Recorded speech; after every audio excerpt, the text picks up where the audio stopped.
لمزيد من المعلومات نذهب مباشرة إلى مدينة إدلب الخضراء، وينضم إلينا علاء الدين من وكالة سوريا نيوز. السلام عليكم أستاذ علاء. السلام عليكم ورحمة الله وبركاته. حياكم الله أخي أبو عمر، لك وللسادة المشاهدين والمشاهدي قناة سوريا الحرة. نعم، ما هي آخر التطورات العسكرية والميدانية وأحوال أهلنا الصامدين؟ نعم، يعني في الحقيقة نبدأ بالرحمة للشهداء والشفاء العاجل للجرحى والحرية للمعتقلين. اليوم وليلة الأمس بالتحديد الساعة 2 صباحا ارتكبت ميليشيات الحقد الأسدية مجزرة مروعة بصفوف أهلنا المدنيين في قرية قرصاية أثناء تسلل الجيش الأسدي مع عملاء النظام للأسف المتواجدين بيننا. تقدموا باتجاه قرية قرصاية والبيوت المتطرفة لقرية قرصاية، ونفذوا إعدام ميداني في حق عائلة كاملة.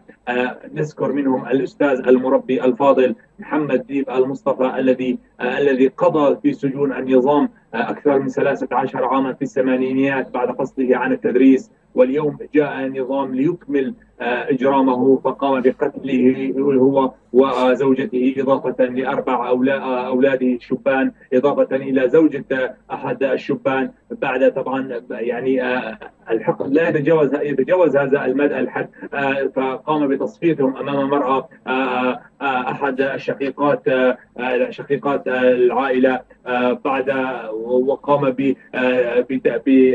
بتعريها من تعريها من حليها ومن ذهبها التي كانت تلبس بيدها امام هذه الفتاه التي بقيت وحيده بدون اب وبدون ام وبدون اخوه. ما حصل في قريه قرصايه حقيقه مجزره مروعه. يتساءل المؤيدون للنظام ويتساءل كل من يقف بجانب النظام: لماذا قطع الرؤوس؟ لماذا التمثيل بجسس قوات النظام؟ والله يعني في الحقيقه يعني ماذا سيشفي غليل ما سيشفي غليل هذه الفتاة التي تركت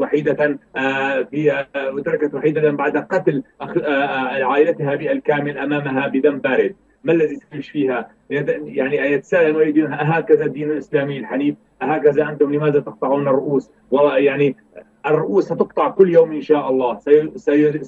سينتقم لهؤلاء الشهداء الذين قتلوا بدم بارد على يد قوات الغدر الأسدية. عائلة كامل اليوم تم دفنهم وموارثهم الثرى. بعد يعني جميع الشهداء قد تعرضوا لآثار كدمات قبل تصفيتهم. جميع الطلقات هي بالصدر والبطن إضافة إلى الرأس، كما هي حال المربي الفاضل الأستاذ محمد.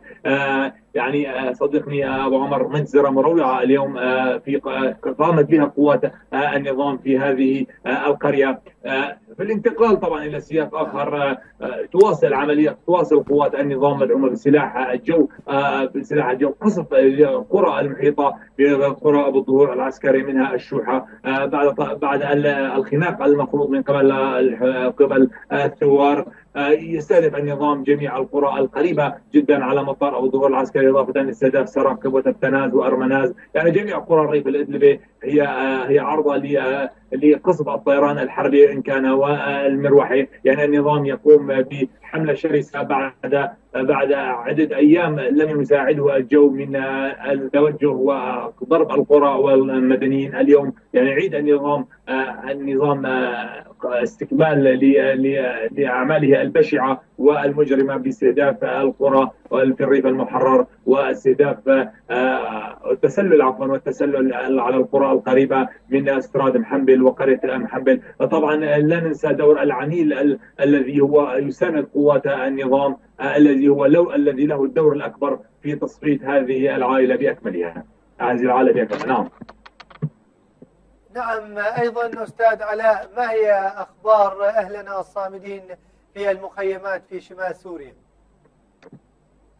نعم، يعني بالنسبة لسكان المخيمات بعد هدوء العاصفة الثلجية التي أكثر من شهر مضى عليها. جاءتنا العاصفة المطرية، التي فرضت وجودها أيضا على مخيمات النزوح، إن كانت في الداخل السوري أو الخارج السوري على الحدود السورية التركية، في انجراف سيول كاملة، وانجراف عدة خيم وتهدم عدة خيم فوق أصحابها، إضافة إلى مخيمات الداخل التي يسكن سكانها في الآثار الرومانية القديمة. أيضا يعني مشاهد قاسية جدا بفعل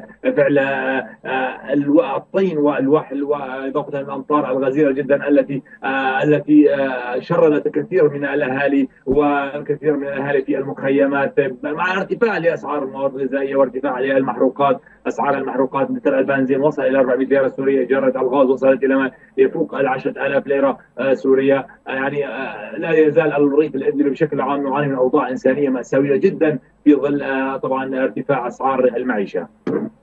نعم، الإعلامي علاء الدين من وكالة سوريا نيوز، شكرا جزيلا لك، وكان الله بعون أهلنا في مخيمات اللجوء. نسأل الله الفرج العاجل والقريب لهم، وتحية للمرابطين على